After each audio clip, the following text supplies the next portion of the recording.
Քննարկում ենք հարց համար 6-ը Հայաստանի Հանրապետության կառավարության 2020 թվականի հուլիսի 16-ի 12-18 Լ որոշման մեջ փոփոխություններ եւ լրացումներ կատարելու մասին հարցը։ Զեկուցող բարձր տեխնոլոգիական արդյունաբերության նախարար Մխիթար Հայրապետյան։ Համեցեք, պարոն Հայրապետյան։ Մեծարգո վարչապետ, հարգելի գործընկերներ, կառավարության համապատասխան որոշման սույն նախագիծը վերաբերում է ինժեներական քաղաք ծրագրին, մասնավորապես ռեզիդենտ համարվող ընկերություններին նվիրաբերվող հողակտորների բաղադրիչին։ Բանն այն է, որ այս պահի դրությամբ ի սկզբանե նախատեսված 20 ռեզիդենտ ընկերությունների համար դեռևս ազատ մնացած լոտեր են առկա, սա մի կողմից, երկրորդ կողմից վերջին ամիսների ընթացքում բարձր տեխնոլոգիական արդյունաբերության նախարարությունը ստացել է հայտեր մի քանի խոշոր ընկերություններից դառնալու ռեզիդենտ ընկերություն ինժեներական քաղաքի տարածքում, սակայն այն պայմանով, որ նախնական սահմանված սահմանափակումները հողակտորների այն է տրամադրել մինչև 500 քառակուսի մետր հողակտոր ընկերություններին, դժվարություններ է ստեղծում այդ ընկերություններին այն իմաստով, որ տվյալ ինժեներական ընկերությունները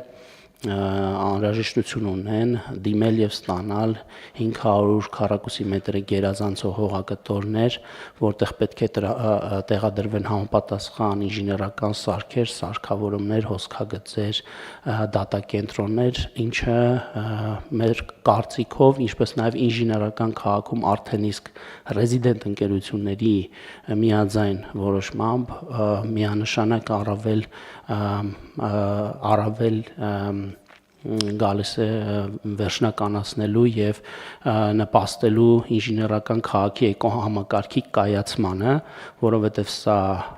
բերում է նոր ենթակառուցվածքներ ինժեներական քաղաք, բերում է նոր գիտելիքներ, խոսքը տասնյակ կամ հարյուրավոր բարձր որակավորում ունեցող ինժեներների տեղափոխման մասին է, որը ծառայելու է ընդհանրապես ամբողջ ինժեներական քաղաքում տեղակայված ընկերություններին, հետևաբար մեր կարծիքով այս կարգավորումը բնականաբար նպաստելու է նախ եւ առաջ վերջնականացնելու եւ արագացնելու ինժեներական քաղաքի կառուցման տեմպերը, զբաղեցնելով համապատասխան լոտերը, մյուս կողմից նաեւ բնականաբար հեշտացնելու է արդեն իսկ այնտեղ տեղակայված ընկերությունների կյանքը, որովհետեւ ինժեներական քաղաքում ներկայումս կառուցվող բիզնես ակսելերատորի շենքը ապագայում, ինչպես նաև արդեն իսկ գործող ազգային գերհամակարգչային կենտրոնը եւ առհասարակ բոլոր ենթակառուցվածքների սպասարկման վճարները բնականաբար ավելի մեծ քանակությամբ ընկերությունների միջև են կիսվելու, ինչը ապագայում ուրեմն մեզ համար կարևոր է հնարավորինս ինքնաբավ դարձնելու քաղաքը։ Այս պայմանությամբ բարձր տեխնոլոգիական արդյունաբերության նախարարությունը հաշվի առնելով, որ ընկերությունները դեռևս նոր են կառուցում իրենց շենքերը եւ որոշակի փոխհատուցում է այդ ծառայությունները, սակայն այն հստակ ուղերձով, որ քաղաքը երբ սկսի ամբողջ թափով աշխատել, մենք ըստ էության ավարտելու ենք այս ծրագիրը եւ այն ինքնաբավ պետք է լինի։ Այլ կարգավորումներ եւս նախատեսված են այս նախագծով, որոնք վերաբերում են ապագայում հնարավոր այն դեպքերին, որ օրինակ ընկերությունները կարող են ստանալ որպես նվիրատվություն հողակտոր, սակայն չկարողանան շինարարական աշխատանքներ կատարել ինչ պատճառներով, նմանատիպ մեկ դեպք ունեցել ենք, սա է մեզ ստիպել մտորել հնարավոր լուծումների վերաբերյալ, բայց բարեբախտաբար տվյալ ընկերությունը կարողացել են նոր պատվերներ ստանալ եւ դիվերսիֆիկացնել, այսինքն ըստ էության փաստացի որևէ նման դեպք չունենք, որ ստիպված կլինի ընկերությունը հետ վերադարձնել հողակտորը, սակայն մենք պարզեցված ընթացակարգեր ենք այս նախագծով սահմանում, որպեսզի կարողանանք կարգավորել նմանատիպ խնդիրը։ Շատ լավ, շնորհակալ եմ, պարոն Հայրապետյան։ Տեսեք, ի սկզբանե ինժեներական քաղաքի գաղափարի հիմքում դրված էր հետեւյալը, որ կառավարությունը տրամադրում է հողակտոր, բերում է այդտեղ կառուցում է անհրաժեշտ ենթակառուցվածքա, գազը, ջուրը, հոսանքը եւ այլն եւ ինտերնետը մոտեցնում է։ Հետո նաեւ որոշակի ինժեներական ենթակառուցվածքա ստեղծում, այդ թվում ֆիզիկական, այսինքն շենք, որտեղ կարող են լինել լաբորատորիաներ, սարքեր եւ այլն, որոնք կարող են կիրառվել ոչ թե մեկ, այլ բազմաթիվ ընկերությունների կողմից։ Հիմա եւ այս տրամաբանությամբ այդ տարածքը ինժեներական գործունեության համար ինժեներական գործունեությամբ զբաղվող ընկերությունների համար դարձնում է գրավիչ, որպես իրենք իրենց հերթին այդ տարածքում ձեռք բերեն հողամաս եւ այնտեղ կառուցեն իրենց գրասենյակները, ընկերությունների համար աշխատանքային տարածքներ եւ այլն եւ այլն։ Հիմա իմ հարցը հետեւյալն է. այս ինչ որ ես ընդ որում սա նշանակում է, որ այդ բոլոր ենթակառուցվածքները ստեղծված են եւ այդ բոլոր տարածքներում արդեն կառուցված են մասնավոր հատվածից ընկերությունների գրասենյակներ եւ կառավարության պարտավորություններն էլ այդ ենթակառուցվածքը եւ ինժեներական եւ հարակից պատրաստ է։ Այս ամեն ինչ որ նկարագրեցի մեր 100%-ն է։ Հիմա մենք 2025 թվականի ապրիլի 10-ի դրությամբ այս 100%-ից քանի տոկոսն ենք իրականացրել ընդհանուր առմամբ եւ մի հատ էլ առանձնացնենք երկու մասի՝ մասնավոր հատվածի 100% եւ պետական հատվածի 100%, պետական հատվածի քանի տոկոսն ենք իրականացնել այս պահի դրությամբ եւ պետական հատվածի 100%-ը երբ ենք, եթե այս պահին դեռ չենք իրականացրել, երբ ենք պլանավորում իրականացնել։ Շնորհակալ եմ։ Եվս մեկ անգամ արձանագրենք, որ այս նախագիծը վերաբերում է նոր մասնավոր ընկերությունների ներգրավման մասին, ինչ վերաբերում է ձեր հարցադրմանը, ասեմ, որ ըստ էության պետական ֆինանսավորման վերջին աշխատանքները վերաբերում են բիզնես ակսելերատորի շենքին, դուք իրավացիորեն նշեցիք, որ սա եւ գրասենյակային տարածքներ եւ որ ամենակարևորն է լաբորատոր տարատեսակ միջավայր է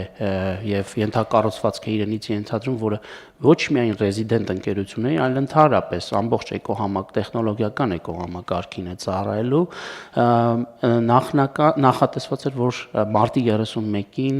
կապալառու ընկերությունը պետք է ավարտեր շինարարական աշխատանքները եւ հանձներ 100%-ը պետք է լիներ, այսինքն կառավարության մասին։ Այո, սակայն օբյեկտիվ պատճառներից ելնելով կապալառու ընկերությունը դիմել է կառավարությանը երկու ամսով երկարաձգելու այդ աշխատանքները իրականացնելու ժամկետը եւ որին բարձր տեխնոլոգիական արդյունաբերության նախարարությունը հակված է ընդառաջելու, այսինքն մայիսի 31-ի դրությամբ շինարարական աշխատանքները պետք է ավարտված լինեն եւ հանձնված լինեն մեզ։ Այսինքն դա նշանակում է, որ առնվազն մեր այսօրվա ընկալմամբ ամառը կառավարությունը իր 100%-ը իրականացրած կլինի միանշանակ, այո։ Շատ Ինչ վերաբերում է ընկերություններին, ձեր հարցի երկրորդ մասին, մենք արդեն իսկ ընկերություն ունենք, որ ամիսներ շարունակ արդեն իսկ աշխատում է, այսինքն այնտեղ գրասենյակը կառուցվել է, կահավորվել է, մարդիկ ամեն օր գնում են աշխատանքի, լուծված է, ձմռանը աշխատել է այդ ընկերությունը, ունենք ընկերություններ, որոնք արդեն իսկ ավարտական փուլում են շինարարության, ունենք ընկերություններ, որոնք արդեն իսկ ստացել են շինթույլտվություններ եւ սկսում են իրենց շենքերի կառուցումը։ Ինչպես նաև ես իմ խոսքում շատ հակիրճ նշեցի, բայց այստեղ նաև կարևոր է ասել, որ նաև գործում է ազգային գերհամակարգչային կենտրոնը Ազնավուր։ Շատ լավ, մենք Ֆրանսիայի կողմից նվեր ենք ստացել սուպեր համակարգիչ եւ նաև ուզում եմ հետաքրքրվել այդ սուպեր համակարգիչը տեղադրված եւ գործում է, աշխատում է։ Ուրեմն Ֆրանսիայի Թուլուզի համակարգչային ուրեմն գիտությունների ինստիտուտի Պոլ Սաբատի համալսարանի կողմից մենք ստացել ենք որպես նվիրատվություն, որը վերազինվել է Athos ընկերության կողմից եւ 2024 թվականի մայիսի 31-ից գերհամակարգչային կենտրոնը Ազնավուր գերհամակարգչային կենտրոնը աշխատում է, այս պահի դրությամբ ավելի քան 20 գիտական եւ հետազոտական խմբեր աշխատում են, օգտագործում են այդ ենթակառուցվածքը բարձր արտադրողականությամբ հաշվողական այդ ռեսուրսները եւ ավելի քան շուրջ 30-ից ավելի նախագծերի վրա գիտական հետազոտական աշխատանքներ են իրականացվում այս պահի դրությամբ։ Հաշվի առնելով ամբողջ համակարգչի ռեսուրսը, այս պահին կարող եմ ասել, որ ամբողջ ներուժի կեսն է օգտագործում, սակայն այն դինամիկան, որ մենք ունենք նոր գիտական խմբերի կողմից հետաքրքրության իմաստով, սա նշանակում է, որ առաջիկայում սարերի հետևում չէ նաև այն պահը, երբ ամբողջությամբ իր ողջ ներուժով կօգտագործվի գերհամակարգիչը։ Շատ լավ, մենք նախորդ տարի, եթե չեմ սխալվում, նախորդ տարվա բյուջեով ֆինանսավորեցինք եւ Nvidia ընկերությունից ձեռք բերեցինք սուպեր համակարգիչ, նոր սուպեր համակարգիչ, երկրորդը եւ առաջինը, որ մենք գնում ենք մեր պետության միջոցներով արհեստական բանականության։ Հիմա ես գիտեմ, որ սուպեր համակարգիչը ֆիզիկապես արդեն Հայաստանում է եւ պետքա տեղադրվեր, բայց ի սկզբանե տեղադրման վայրի հետ կապված քննարկումներ կան եւ բայց այնուամենայնիվ այդ սուպեր համակարգչի տեղադրման եւ հասանելի դարձնելու մասով ուր ենք հասել Տիկին Անդրեաս։ Շնորհակալություն, պարոն վարչապետ, այո, նախորդ տարի սուպեր համակարգչի գնումը իրականացվեց եւ դեկտեմբերի 26-ին արդեն սուպեր համակարգիչը Հայաստանում էր, այսինքն նախորդ տարեվերջին բառացիորեն սարքավորումը արդեն գտնվում էր Հայաստանում։ Հիմա մենք գտնվում ենք տեղադրման գործընթացում, աշխատանքները իրականացվում են, որոշ իրավական հարցեր կան, որոնք լուծման process-ում են։ Տեղակայման վայրը Երևանի պետական համալսարանն է եւ այն գերհամակարգիչը, որ ձեռք է բերվել, իհարկե այստեղ ավելի այդպես մասնագիտական դաշտ է, բայց պետք է ասեմ, որ մենք ոչ թե ունենք կրկնություն ինժեներական քաղաքում տեղադրված գերհամակարգչի, այլ մենք ունենք սկզբունքորեն այլ գործառութային հնարավորություններ ընձեռող սարքավորում, որը թույլ է տալու մի շարք ուղղություններով հիմնականում ուրեմն մեծ քանակությամբ հաշվարկներ անելու, այսինքն մեծածավալ տվյալների հետ աշխատելու եւ այդ հաշվարկները անհրաժեշտ են տարբեր ուղղություններով, դրանք կարող են լինել ինչպես բարձր արտադրողականությամբ հաշվողական համակարգներ, տվյալների վերլուծություն, վիզուալիզացիա, առողջապահական, կենսաբժշկական հետազոտությունների համար կարող է օգտագործվել ռոբոտատեխնիկայի ուղղությամբ աշխատանքների եւ հաշվի առնելով, որ Երևանի պետական համալսարանում տեղակայման մասին ենք խոսում, պետք է նշեմ, որ մենք նաեւ կրթական ծրագրերում լուրջ հնարավորություններ ենք ձեռք բերելու եւ անհրաժեշտ է ասել, որ այս կենտրոնի ձևավորումը Երևանի պետական համալսարանում նաեւ բուհի վարկանիշի էական բարձրացման հնարավորություն է տալիս, որը պիտի հիշեցնեմ, որ կրթության ռազմավարության մեր կարևոր նպատակներից էր։ Ըստ էության ամեն ինչ պատրաստ է եւ տեղադրման այս հարցերը կարգավորելով կկարողանանք մեկնարկել նաեւ այս կենտրոնը, որը կարծում եմ պարոն Հայրապետյանի նշած աշխուժացմանը ոլորտի կարող է գալ միայն նպաստելու եւ լրացնելու։ Տիկին Անդրեասյան, կարող ենք ասել մոտավորապես երբ գերհամակարգիչը տեղադրված եւ շահառուների խմբերին հասանելի կլինի։ Պարոն վարչապետ, մենք պլանավորել ենք, որ աշխատանքները պետք է մեկնարկենք մայիսից տեղադրման եւ ամենակարճ ժամկետում ավարտենք։ Այսինքն այս պահին մեր պլանից հետ չենք ընկած։ Կարծում եմ, որ այդտեղ ունեինք մրցույթի բողոքարկման եւ դատական գործընթաց, որը մի փոքր դանդաղեցրեց մեր աշխատանքը, բայց կարծում եմ, որ տարեվերջին կենտրոնը արդեն կգործի եւ կկարողանա ծառայել իր նպատակին։ Շատ լավ։ Համեցեք։ Նաև հաշվի առնելով, որ այսօրվա կառավարության մեր նիստը հատկապես նշանավորվեց գիտելիքի մասին, շատ անդրադարձնելով, շարունակելով Տիկին Անդրեասյանի խոսքը, նաև ուզում եմ ասել, որ Ազնավուր գերհամակարգչային կենտրոնում բացի ենթակառուցվածքի օգտագործումից, սա շատ կարևոր է այն իմաստով, որ այստեղ մենք այս պահին արդեն իսկ պատրաստվում են, ինչպես գործընկերս նշեց, big data-ի մեծ տվյալների, ամպային հաշվարկների, բարձր արտադրողականությամբ հաշվարկների, մեքենայական ուսուցման եւ այլ ուղղություններով հատուկ ձեռնարկների կրթական եւ դասավանդման համար անհրաժեշտ հատուկ ձեռնարկների պատրաստման եւ տղատեսակ կրթական ծրագրերի իրականացման տեսանկյունից, ինչը ոչ պակաս կարեւոր է կարծում եմ։ Շատ լավ, խնդրեմ պարոն Խաչատրյան։ Շնորհակալություն պարոն վարչապետ, մենք այս հարցը նաև քննարկել ենք եւ պարոն Հարապետյանի եւ Տիկին Անդրեասյանի հետ։ Այս նոր կենտրոնը, որ պետք է Երևանի պետական համալսարանում ձևավորվի եւ այն ենթակառուցվածքը, որ հիմքում ունի տեխնոլոգիական առաջատար ընկերությունների կողմից տրված օգտագործման իրավունքներ, մի նոր շերտ պետք է բացի, որը մենք պետք է կարողանանք կառավարել, դա այն լիցենզիոն պայմանների պահպանումն է, որը հասանելի է դարձրել այդ ենթակառուցվածքի օգտագործումը։ Այսինքն դրանք տեխնոլոգիական սարքավորումներ են, միջավայր է, որ պետք է որոշակի սահմանափակումների պայմաններում գործի եւ արտոնված օգտագործման իրավունքները այդտեղ շատ կարեւոր հարց են եւ այն մշակույթը, որ մենք պետք է ձևավորենք այդ ուղղությամբ, պետք է այնքան ճիշտ ձևով արվի, որ հաջորդ նման տեխնոլոգիական տրանսֆերների դեպքում լինի ապացույց եւ հիմք, որ մենք կարողանում ենք նման միջավայրեր զարգացնել։ Մենք այս հարցը պակաս կարևոր չենք համարում, մշտապես աշխատանքային ձևաչափով քննարկում ենք, ներգրավելով բոլոր պատասխանատու կողմերին եւ ընթացքից պետք է նաեւ հետ դառնանք գնահատենք, թե մենք որքանով ենք դա ճիշտ իրականացնում, որովհետեւ այս մեկ օրինակը մեզ համար հետագա նման հաջող օրինակների զարգացման նախապայման է։ Պարոն Խաչատրյան, ձեր ասածը հետաքրքիր կերպով այսպես զուգորդվեց նրա հետ, ինչ ես քիչ առաջ տեսական հարցության մեջ փորձում էի ներկայացնել։ Հիմա երբ որ դուք խոսում եք, ես մտածում էի հետեւյալը. Երևանի պետական համալսարանը պետք է սովորի օգտագործել սուպեր համակարգիչ։ Հասկանում եք։